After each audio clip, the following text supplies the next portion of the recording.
Savais-tu que dans la Rome antique, les gens utilisaient des produits chimiques toxiques dans leur maquillage, alors même qu'ils étaient conscients des dangers qu'ils représentaient pour la santé? Voici quelques-uns des rituels et des tendances de beauté les plus insolites de l'Antiquité à nos jours. Autrefois, la beauté avait un prix. Les Romains utilisaient autant des produits cosmétiques bio et sains que des ingrédients toxiques, dont ils connaissaient pourtant le caractère nocif. Voici 3 substances qu'ils utilisaient au nom de la beauté. La première était le cinabre.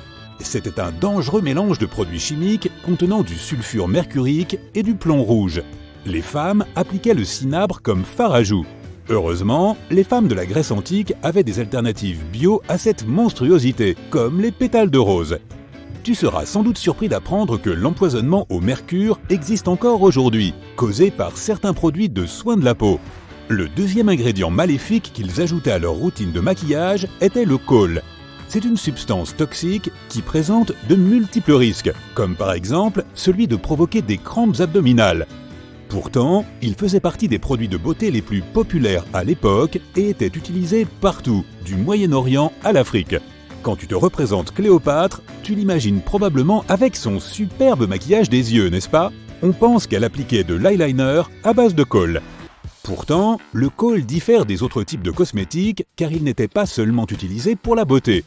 Les anciens Égyptiens croyaient qu'il avait des vertus spirituelles et médicinales. Ils étaient persuadés que cette substance noire protégeait leurs yeux du soleil. De plus, c'était un clin d'œil à la divinité égyptienne Horus et à ses yeux de faucon, ainsi qu'une protection contre les mauvais esprits et la colère d'autres divinités comme Ra. Quoi qu'il en soit, de nos jours, la plupart des pays du monde ont cessé d'utiliser le khol comme eyeliner. Mais dans certaines parties du monde, comme en Inde, les gens l'utilisent encore.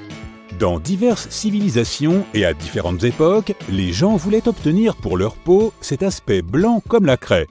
Les Romains utilisaient une substance appelée cerussa, qui signifie sucre de plomb en latin. Les membres de la classe supérieure voulaient donner un aspect plus clair à leur visage. Mais si certains Romains choisissaient d'utiliser cet agent blanchissant nocif, d'autres optaient pour un autre moyen, la poussière de craie, qui était sûrement une alternative plus sûre. Le plomb est une substance extrêmement toxique. Elle peut provoquer des lésions cutanées et d'autres séquelles encore pires.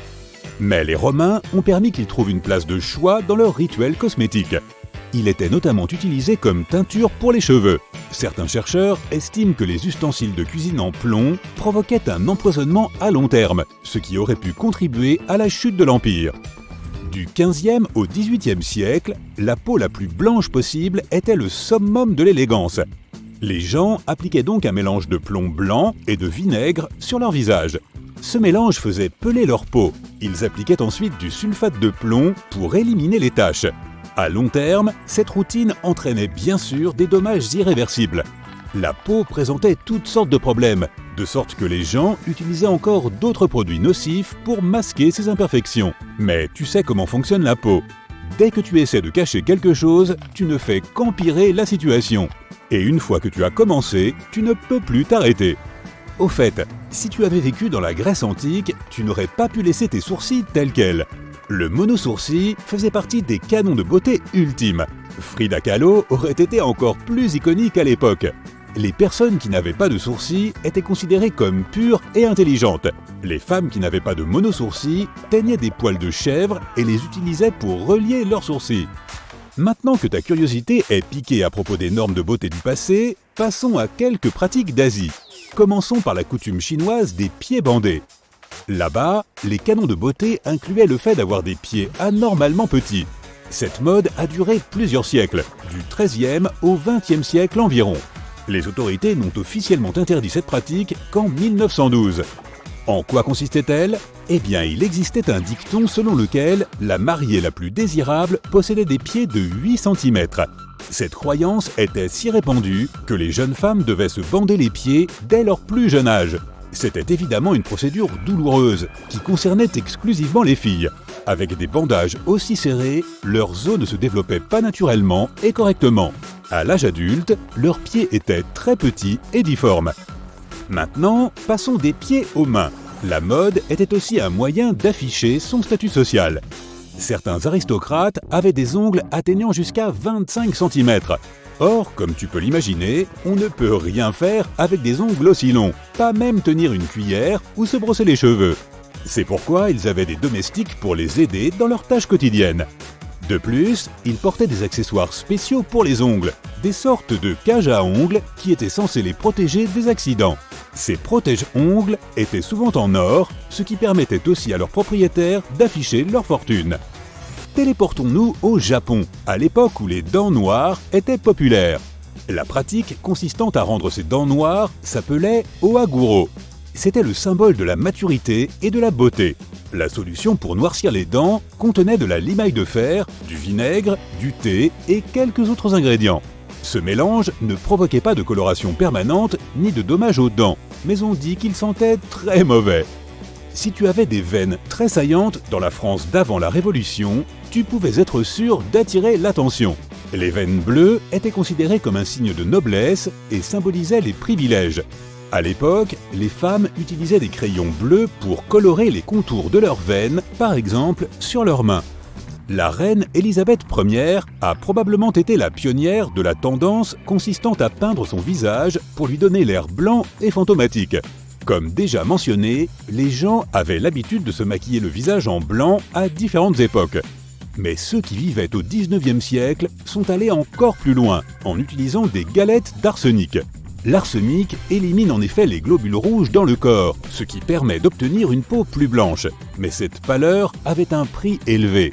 Les gens pouvaient souffrir d'hémorragies internes, de perte de cheveux, de cécité et d'autres troubles graves. De même, le look tuberculeux était célèbre chez les Victoriens. Cette maladie entraînait des lèvres rouges, des tailles fines et une peau pâle. Il existe une plante vénéneuse appelée belladonna, qui signifie « belle femme » en italien. Les femmes l'utilisaient pour dilater leurs pupilles afin que leurs yeux paraissent plus sombres et plus expressifs. C'est de là que vient le nom de la plante. Au Moyen-Âge, on admirait les fronts larges. Les gens s'épilaient les cils et les sourcils, ainsi que la racine des cheveux, pour la faire reculer davantage vers l'arrière de leur tête. Ils croyaient qu'un front haut les faisait ressembler à un bébé. Et comme les bébés étaient innocents et purs, ils voulaient leur ressembler. Espérons qu'ils n'ont pas imité d'autres habitudes des bébés. Marie Curie a découvert la radioactivité en 1898. Ses travaux ont changé beaucoup de choses dans le monde médical. Les fabricants de cosmétiques ont voulu profiter de cette découverte.